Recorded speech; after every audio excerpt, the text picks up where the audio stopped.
Hi guys, welcome back to my channel. Today we got the Kia Sportage GT line.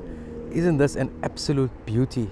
I mean, you can't help but notice. Look at this lights here. Look at the diagonal design of the lights. It's all full LED lights. I mean, look at that beautiful, stunning grille. I don't want to carry on this video. I just want to stand and look at this car. It's so stunning. Yeah, wait till you get inside. You must have a look at how it looks inside. Look at those 19-inch alloy wheels. And look at the pattern. You only get this pattern on the GT line. You don't get it on the entry levels, the EX and the LX, the two that come before this. You can actually see the sensors. Look at those circles there. So you got 4 sensors. You got that panel in front. That's for your radar guided cruise control. And then you got a nice skirting at the bottom. So all in all, a very stunningly looking grille. And it's got that sporty look that Kia was going for in this car. On this side you got the fuel tank. It's a 54-litre fuel tank. It is quite fuel efficient. Around here you'll see it is a powered tailgate, so I can use the remote or press the button. I'm just going to press the button. There we go. So it opens up. It's 591 litres of luggage space. So you can see it is a decently sized boot, and no, these are not seats on the side, although it does look like seats. It reminds me of those Datsun Buckies. And then you'll see here you do have a 12-volt socket at the back, and you've got LED boot lights, which really helps. And then you got this like anti-skid kind of boot here. That's good for any items you want to put there. And then you do have this parcel shelf, which actually it's guided nicely by those lines there, as you can see. So you easily slot it into place. You put it down, and that is it here. So let me just point out to you, it does have a very stunning panoramic sunroof. And then again, you can look at the back. Let's go inside. So let me show you. There is a spot over here. Now you can see it is quite deep, so you can put something there. And then you can adjust the seats over here. See how it's moving? So you can actually, there's an adjustment here, and normally on the side of the passenger by the door, there's an adjustment there as well. And you can see quite neatly situated is the USB port. There's one here, and there's one there. And one thing to note, right, it's very clever because the passenger seat you can adjust here, but you cannot adjust the driver. Now you might be thinking, why is that the case?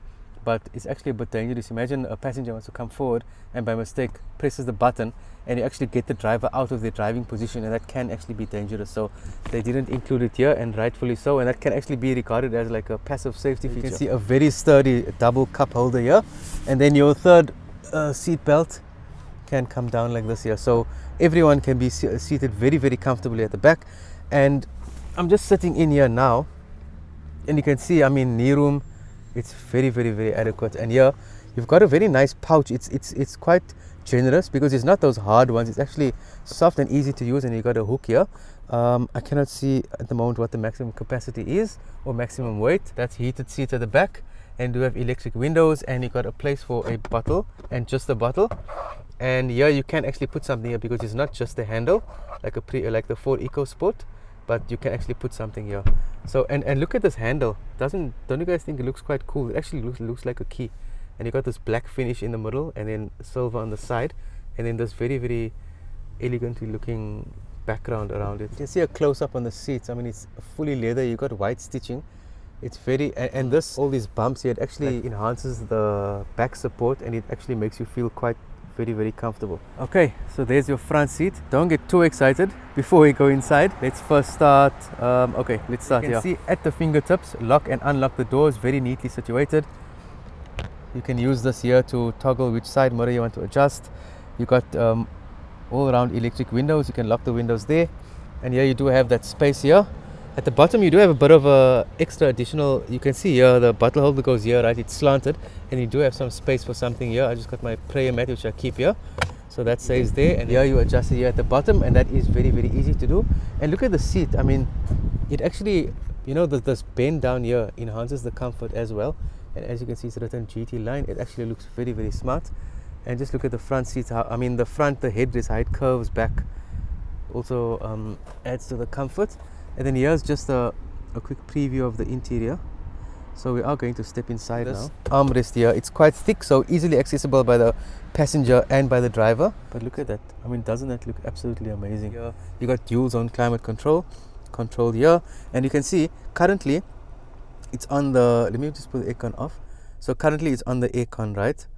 I hope that didn't affect the sound when I had the aircon on. But if you press that button, then it changes to your like media controls, and then if you press it again, then it can get to the aircon. So just another look at the cluster, so you can get a good view from there, and then see it does have different drive modes. So you can see how the cluster changes. You got okay, let me actually show it to you closer. So you got, okay, let's show you. So there's eco mode, there is normal, and that's sport mode. Also another difference in the GT line is you got this dial to change between. So there you put it in drive, you put it in reverse, and then to put it in park you press P. Before I put it in park, I'll show you it's got a reverse camera, and it's very, very clear. And you can see here it'll point out to you if there's anything in your way. It shows you there, and then it also beeps. And we'll go into more detail on the in-drive. And you do have USB ports, USB-C and USB-A, and a 12-volt socket. And then you can see the wireless charging sign there as well. So that's it for the interior. Let's take this Kia Sportage on the road and see how it performs. You know, this car, you've seen how it looks on the outside, you've seen the inside. Now, how does this car drive?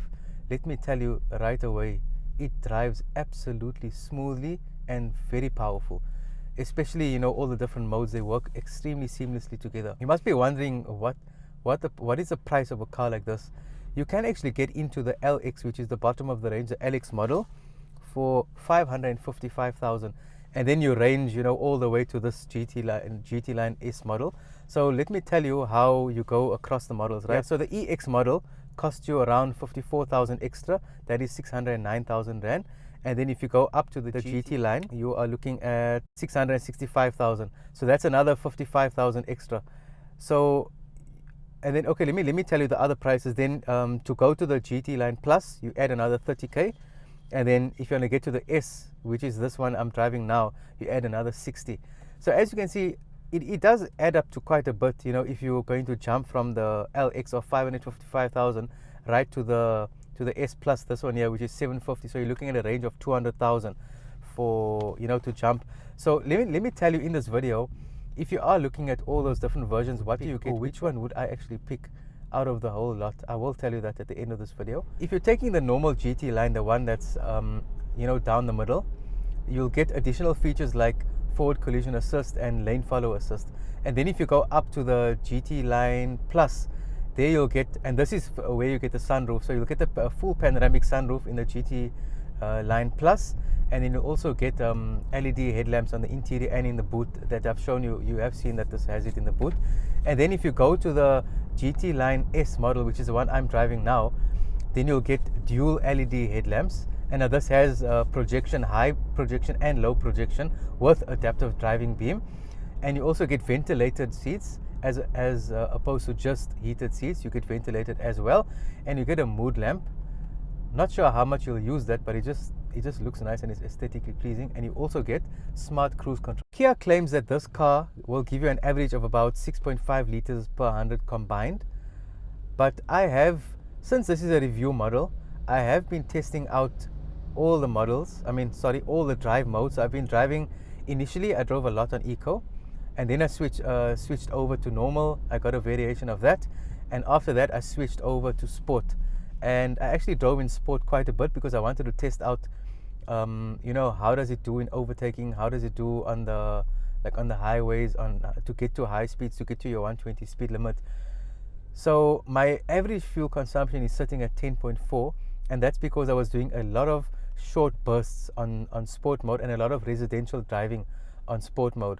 So it's not a very accurate reflection of the fuel consumption, but I have actually reviewed the EX model. Now I will link that at the end of this video, and you can have a look at the EX model. I did another in-depth review of that, and I go through more details on the fuel consumption. So if you are interested in seeing the EX model, in fact I would actually recommend that you see that one as well, especially if you're in the market for a car, or if you just want to see what the different models have in this Kia Sportage range. If you buy any model in this Kia Sportage range, you will get a 5-year unlimited kilometer warranty. In terms of service plan, you get a 6-year 90,000 kilometer warranty, and in terms of roadside assistance, you get 5-year unlimited kilometer roadside assistance. So that does give you comfort when you're buying the car, because you are spending between 555 to 750,000 for this Kia Sportage GT line, or sorry, for this Kia Sportage 2022. excuse me if I keep saying GT line or referring to the models mistakenly, but this Kia Sportage between 555 to 750. The price in this Kia Sportage has actually stepped up a notch from the fourth generation. The fourth generation GT line, at the time that I reviewed it, it was about, I think it was 2021 December. At the time I reviewed it in December 2021, the top of the range was going for 650. Now here the top of the range is going for 750, and I promise you it looks way better. If you want to see what the previous GT line looked like, I will also link that down in the description box below at the bottom of this video. So at the end I will link for you the EX model in the splash lemon color, and then the GT line in like a silver color, and this one here is a metallic red color. So it's got that luxurious look, it's got the luxurious feel, it's got the luxurious drive. And I know I'm saying the word luxury quite a bit, but I mean, this car is luxury. I'm actually going to put it into sport mode now. I don't know if you guys can hear, but you can just hear when I press it how it moves. Based on polls that I've done on Instagram, on YouTube, many of you who are watching these videos say you're watching them to keep up to date with the latest car. If you are watching this for just to be up to date with the latest cars, then I definitely urge you to actually watch the EX model and watch the GT line of the previous generation. Then you can see how the fourth and the fifth changed between the Kia Sportage, and also you can see an in-depth of the EX, and then you can see this GT line plus, and you can actually see, is it worth it? The EX is about 610 and this one is at about 750, so you can decide if it is worth it. The EX model I think is a sweet spot in the range. If you want to know why, click the link at the bottom of this video in the description box, and you'll find out why I think the EX model is the sweet spot in this range. And if you are watching and you actually are not subscribed, because about 93% of people who are watching these videos are not subscribed. Now, by subscribing to the channel, it doesn't cost you anything and it helps the channel grow. And if you want to see more cars on this channel on Motoring and Tech World, then please hit that subscribe button. If you like this specific video, if you like this video, please hit the like button as well. And also, if you want to share it with, if you know people that's in the market for cars, or people that want to know the latest, or someone is a Kia fan, or you know, a fan of knowing what's out there in cars, please share this video with them. Everything you do, liking, commenting and sharing, it all helps to grow the channel, and with the channel growing, then we can bring you more cars. So guys, thank you so much for watching the video. I really hope that you found it informative and also fun to watch. So remember to like, subscribe and share, and I will see you guys in next week's video.